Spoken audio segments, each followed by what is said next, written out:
Bem-vindos de volta, pessoal. Eu sou Gabriel Pereira da Let's Media. A gente está aqui junto com a BFintex e o Fintech Fusion para fazer acontecer o podcast do FinTouch 2023. A gente está fazendo a cobertura aqui do evento direto do Transamérica Expo Center aqui em São Paulo, acompanhando a edição do evento e trazendo um pouquinho do conteúdo para vocês, um pouquinho de todos e todas as experts que estão presentes aqui no evento, para levar esse conteúdo para você que não pôde estar presente, para pegar esse recorte diferente que a gente está trazendo. E hoje, nessa conversa específica, a gente vai falar sobre uma grande oportunidade que está acontecendo dentro do mercado do agro. E eu duvido que você vai acertar a empresa. Obviamente agora você já leu no título do episódio, você sabe quem é. Mas a gente vai bater um papo com o time da Serasa, na figura aqui do Frederico Poleto, que é head do time de ciências de dados, de uma área que até pouquíssimo tempo atrás ainda não existia, né? Serasa, agro, etc. Queria saber um pouquinho mais e prazer receber você aqui. Obrigado por participar e agradecer também o Melfi, que está junto com a gente aqui, apoiando para fazer esse papo aqui com a gente. Prazer, Gabriel e Melfi, estar aqui com vocês. Então, contando um pouquinho, a Serasa ela começou a investir no agro há cerca de 2 anos, né? Então, a gente tem uma unidade que é o Data Lab, que ele faz pesquisa e inovação disruptiva para os produtos da Serasa. Então lá já tinha começado a ser desenvolvido um score de risco de crédito específico para o agro, né, o AgroScore, e também um score que avalia quesitos socioambientais, né, o de ESG. E depois, em 2021, a Serasa adquiriu a plataforma Brain AG, que ela alavancou as possibilidades de avaliação de propriedades rurais, então quesitos socioambientais, de conformidade, trabalho escravo, embargos, sobreposição com unidades de conservação, dentre outros. Hoje temos mais de 14 milhões de propriedades entre o Cadastro Ambiental Rural e o Cadastro Federal, que é o CAFIR. Então, o foco da Serasa é diminuir a assimetria de informações para ajudar a chegar ao financiamento ao produtor rural, porque, enfim, Plano Safra e todo o financiamento rural agroindustrial que tem disponível pelos bancos públicos e privados, ele não é suficiente, né? Então, o produtor rural ele tem que recorrer ali a tradings, a revendas de insumo, a fundos de investimento que aceitam recebíveis, né? E a Serasa, a gente quer ajudar, além das informações históricas que a gente tem, que são as negativações, né? E quando uma pessoa física ela deve para uma pessoa jurídica, a gente consegue fazer um trabalho de estudar os códigos de atividade econômica dessas dívidas, com quem são. E aí, olha, para o setor do agronegócio, o que importa são as dívidas com setores do antes e depois da porteira, o mercado financeiro, as cooperativas de crédito, que são muito fortes, né, no agro, ou empresas que prestam serviços específicos para o agro, né? Enquanto que os scores tradicionais, eles vão acabar utilizando telefonia, dívidas com utilities, né, gás, energia elétrica e água, ou comércio varejista, que, assim, para o foco do financiamento rural não é o mais relevante, né, para saber se o produtor está agregando ou não. E aí, quando a gente junta isso com o cadastro positivo, que a gente tem mais de 20 modalidades de crédito, né, uma delas é financiamentos rurais e agroindustriais. Então, a gente consegue construir um modelo com enfoque totalmente diferente. Até o prazo, né, o financiamento ali de pessoa física e jurídica, geralmente ele olha para um prazo mais curto, enquanto que no agro tem o tempo que o produtor pega o empréstimo, planta, para depois vender e pagar, né? Então, tem um ciclo muito maior, né? O ciclo, um amadurecimento mais longo, né? Então, isso exige um tratamento todo especial. E aí, esse ano também a Serasa adquiriu uma outra empresa, a AgroSatélite, que é uma empresa especializada em geotecnologia de sensoriamento remoto. E ela fez, por exemplo, mapeamentos de agriculturas várias, tem contribuído para o MAP Biomas há quase 10 anos, moratória da soja, o CanaSat, né, que é um mapeamento de cana-de-açúcar, e vários outros trabalhos relevantes. Então, aí, você imagina, a gente tem esses dados para o Brasil inteiro ao longo do tempo, com modelagens específicas de inteligência artificial, a gente consegue ajudar o processo que para o agro é a questão da valoração da propriedade rural e o monitoramento da safra, porque é a garantia do empréstimo, né? Então, a gente tem ali pelo CAR, né, o Cadastro Ambiental Rural, o perímetro da propriedade, a gente tem modelos que ajudam com a questão do talhonamento, né? Então ver quais áreas que teve plantação, identificar a cultura que foi plantada, a data do plantio, a data da colheita, que isso tudo é relevante tanto para as fintechs, para os bancos com relação à garantia, quanto para as seguradoras. Isso ia ser uma pergunta que eu ia fazer, sim, porque imagino que o desafio de verificar, né, as garantias e entender que o que está sendo dado como garantia existe, né, ou que ele foi dado como garantia apenas para você, né, e não para mais de umas pessoas. Assim. Além desse desafio, o que mais aparece na hora de desenvolver soluções para o agro que talvez a gente não está habituado nas discussões que a gente tem aqui no mercado, que a gente está falando de varejo, pessoa física e tudo mais? Não, legal, Gabriel. Então, assim, como a gente tem esse mapeamento de propriedades, né, e os dados do satélite ao longo do tempo, a gente trabalha junto com os fintechs e outras empresas, a gente consegue gerar leads especializados, né? Então, áreas de produtores de soja acima de uma certa quantidade de hectares, questão, por exemplo, socioambiental, hoje em dia que está muito em discussão lá na Europa, né, o Green Deal, verificar se não tem um embargo, se trabalho escravo e outros quesitos, né? Então, a gente consegue trabalhar especificamente para cada empresa. A gente consegue trazer esse tipo de serviço, além da questão do monitoramento, né, que é o que você falou das CPRs, né, que são dadas como garantia. Boa. E daí o trabalho de vocês, então, enfim, além da inteligência de dados para ver se aquela pessoa vai ter crédito, pode, enfim, tem a escoragem toda, vocês também estão fazendo esse trabalho um pouco de match aí com o mercado financeiro, com as fintechs, então de aproximar um pouco qual que é o público-alvo dela e o que vocês têm na base, é isso? Perfeito. Sim, o produtor rural é a única pessoa física que pode requerer uma recuperação judicial, né? Então, como o produtor rural muitas vezes ele usa a pessoa física e não tem uma pessoa jurídica, que também pode existir, esse trabalho de levantamento de informações de terras, conformidade ambiental, isso acelera por si só muito a análise de crédito, né? Tem casos que diminui de uma semana para minutos. Então a gente consegue ajudar nesse trabalho, tanto da parte de inteligência artificial, quanto de reunir dados e colaborar com as fintechs para facilitar que o crédito chegue no produtor. Legal. E uma outra, só puxando, as cooperativas de crédito também são público-alvo disso aí? Porque o mercado agrícola, principalmente Sim. médio, pequeno, tem muito familiar, né? As cooperativas. Também é um público aí. Sabe quem vai consumir isso aí também? Os oráculos do Drex, em breve. Também. Consumirão esse tipo de informação, porque, Com certeza. imagina, enfim, vai precisar de uma fonte confiável de que determinada safra de fato foi produzida, colhida, enfim. Com certeza. As cooperativas, além dos bancos e fintechs, têm sido as principais demandantes, né, desses serviços.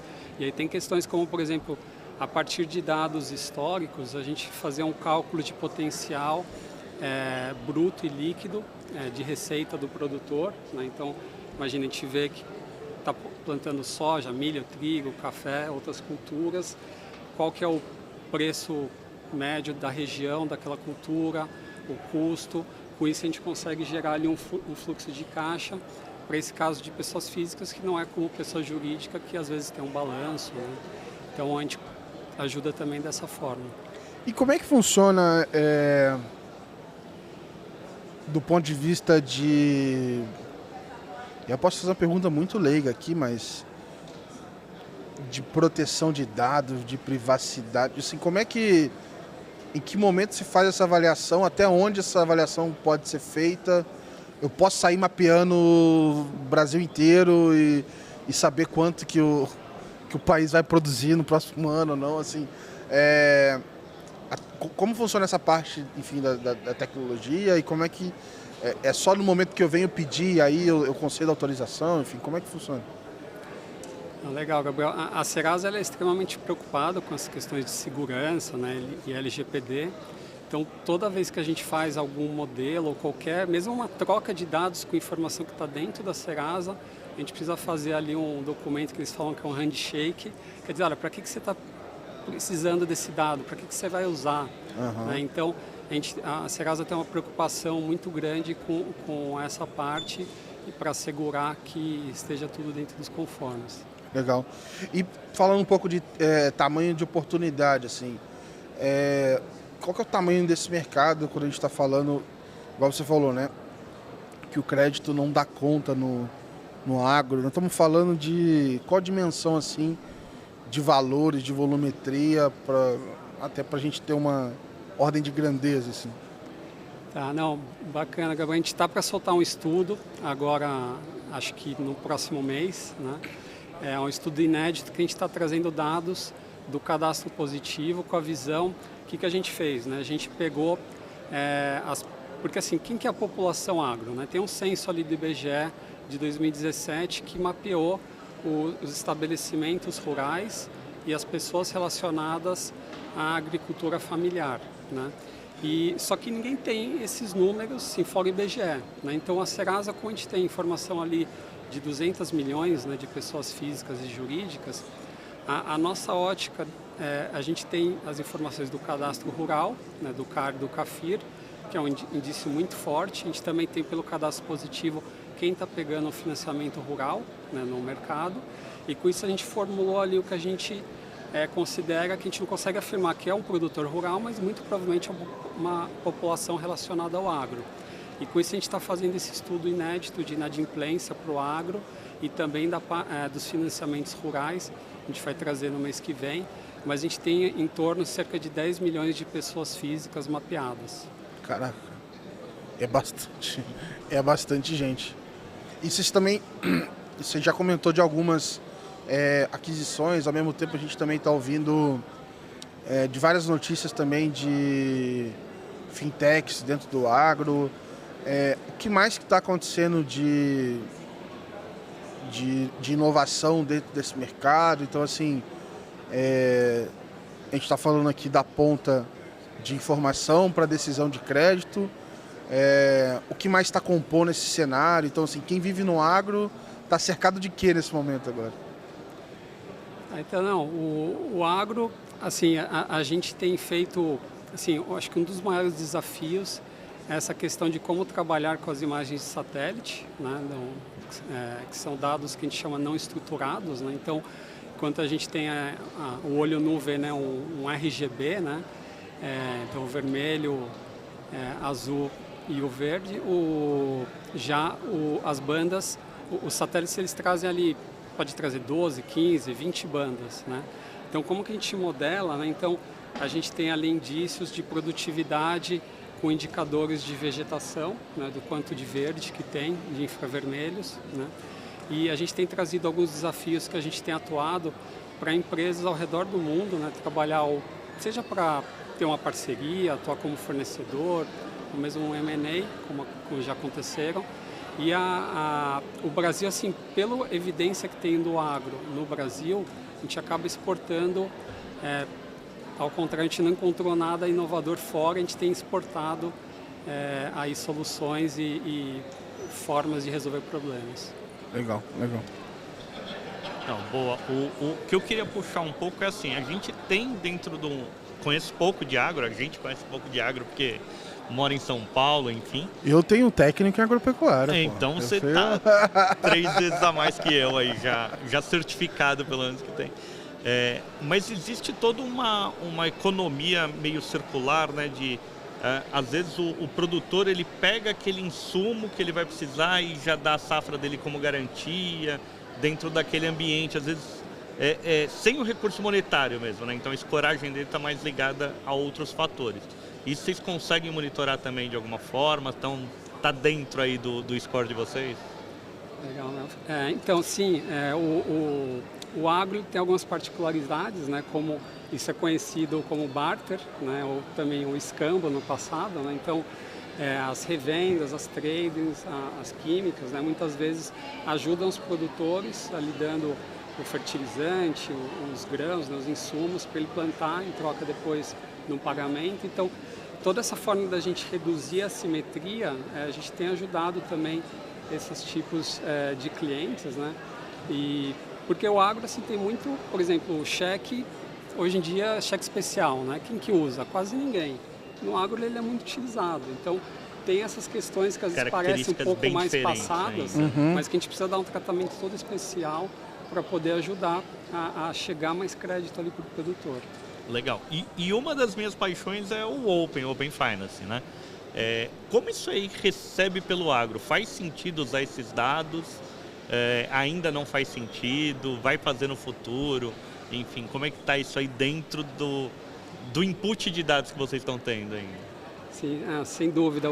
Ontem mesmo falei com a Angélica, né, que vocês entrevistaram há um tempo atrás, que ela é a líder do time de ciências de dados de Open Banking, né?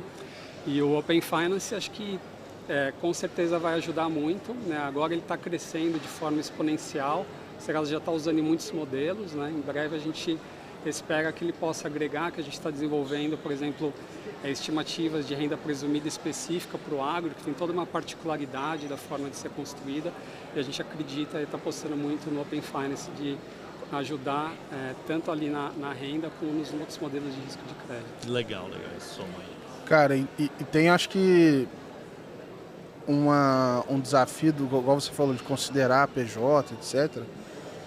Como é que é feito esse transbordo, vamos dizer assim, do histórico que a pessoa tem na pessoa física para a jurídica ou vice-versa? Essa mistura toda. Porque assim, eu sei que, por exemplo, o produtor rural, ele consegue lá, tem um incentivo para comprar um carro, porque é mais barato, enfim, ele tem condições melhores de financiamento, e aí acaba fazendo lá, e aí, enfim, tem várias coisas que ele vai rodando ali, e de repente, no dia que ele, sei lá, ele vai tentar fazer quando ele vai abrir uma outra PJ, algo do tipo, a PJ está zerada, e aí foi tanto no lado da pessoa física que não vale a pena mais ele mexer na PJ, e aí fica meio travado. Como é que vocês fazem para lidar com isso, assim, e até para ajudar quem está tomando decisão a reverter essa balança, né? Porque no final do dia é uma inconsistência, né? Se a pessoa está toda usando aquilo tudo na pessoa física, é a solução que ela encontrou, mas em teoria é a solução errada, né? Sem dúvida, Gabriel. No agro tem muita essa particularidade também ali. Tanto, por exemplo, em São Paulo, geralmente opera mais com PJ. Em outros lugares é mais na pessoa física mesmo, né? Embora tenha empresas distribuídas pelo Brasil, né? Claro, do ramo do agro, né? Então, assim, na nova versão que a gente está desenvolvendo do AgroScore para a pessoa física, quando estiver avaliando aí o risco de inadimplência de crédito, né, de uma pessoa física, por trás a gente está avaliando se ela tem alguma sociedade, se ela é dona ali, sócia de uma PJ, os outros sócios dessa empresa, e também pelos cadastros rurais a gente tem quando é um condomínio rural, que é mais de um dono da propriedade. Então a gente está fechando esse leque para poder ter uma avaliação mais abrangente, né, da pessoa física, e para a pessoa jurídica isso já costuma ser feito, mas a gente está trazendo agora de uma forma especial também para o agro, com bases específicas do agro, né, as questões das imagens de satélite, tamanho das terras e toda a produtividade. Hoje, assim, para a gente... eu estou me encaminhando aqui para o final, mas vou fazer a pergunta, mas para a assessoria não me matar aqui, mas o que você pode adiantar para a gente, o que vem por aí dos produtos e serviços de vocês, o que tem no roadmap que você pode compartilhar, obviamente, mas olhando para esse público, se isso vai se conectar com outras coisas, você já falou das discussões aí de modelos que podem se beneficiar do Open Finance, o que pode vir por aí que você pode contar para a gente? Eu já dei alguns spoilers, né, que nem sei se eu poderia, mas do relatório de inadimplência, né, que está para sair o mês que vem. Legal. A nova versão do AgroScore, de pessoa física, de pessoa jurídica. E, assim, a Serasa criou essa diretoria, a unidade de negócio do agro, há cerca de 2 anos a gente tem mais de 200 pessoas só focadas em soluções do agro. Então, assim, está muito dinâmico, a gente tem trabalhado muito em parceria com as fintechs, bancos, revendas, tradings, químicas, para cada vez trazer mais soluções. A gente tem mais algumas que aí eu já não posso contar. Dentro do que você não pode contar, mas assim, só pensando, além dessa parte toda de crédito, existe alguma coisa que favoreça o agroprodutor, falando assim, ó, a próxima safra de trigo vai ser maior, então qualquer coisa assim, inteligência de dados também para o produtor? Ou está no roadmap, ou já tem alguma coisa? Sim, aí junto com aquela solução que eu comentei, né, que é o Land ID, que é uma solução voltada para leads, que a gente traz toda uma inteligência com base no passado. Ah, legal. Aí, show. Boa. E aí, assim, pra gente então encerrar aqui, antes que a gente comprometa aí, né, antes que a gente faça... ele conte o que vai ter daqui 10 anos. Pra gente fechar aqui, ainda... Assim, acho que eu assim, também tenho esse lado fascinado pelo agro. Aí tive o meu momento como técnico agrícola. E muitas das coisas que a gente vê assim, quando a gente fala em agro, a primeira coisa que vem na cabeça é o Centro-Oeste, é um negócio super grande, pensando em Ribeirão, pensando, em lugares muito grandes. Como é que isso vem, ou se isso vem também para o pequeno produtor, assim? Porque, óbvio, a gente está falando de crédito aqui, de novo, eu penso em implemento agrícola, eu penso... como é que era o nome da feira lá, de AgriShow, eu penso em coisas muito grandes. Isso também desdobra no pequeno produtor, ou ainda não? Não, sim, a gente tem toda uma segmentação que a gente faz seguindo o INCRA, né, por portes rurais. Então, dependendo do tamanho das propriedades, então cada cidade ao redor do Brasil, o INCRA, aí junto com o Ministério de Agricultura e Pecuária, determina quantos hectares é que equivale a um módulo fiscal. E aí até 4 módulos fiscais é um pequeno proprietário, depois tem o médio e o grande proprietário. Então a gente utiliza tudo isso nas análises e agora, inclusive nesse boletim que a gente vai trazer no mês que vem, tem toda a segmentação que eu falei do cadastro positivo, inadimplência, negativações, que a gente traz em questões de porte e das regiões agrícolas, que elas não vão coincidir exatamente com as regiões geográficas, né? Então tem uma Matopiba, o Cerrado, então tem a região sul, e a gente consegue trazer esse panorama aí para uma visão de 3 anos. Que legal. E esse relatório aí vai estar de graça, ou fechado, só cliente, como é que vai ser? A estratégia a gente está finalizando, mas eu acredito que seja de graça. Boa, então vamos ficar de olho aí. Ano passado marcou pra caramba, no mesmo FinTouch do ano passado, a gente estava discutindo do relatório do Open Finance, do potencial de crédito lá, do quanto poderia melhorar e tudo mais. Então não tenho dúvida que isso aí também vai ser super relevante aí para a indústria. Te agradecer pela presença aí, Fred. Super obrigado pelo papo, cara. Obrigado, eu que agradeço. Valeu, obrigado. Valeu, Melf.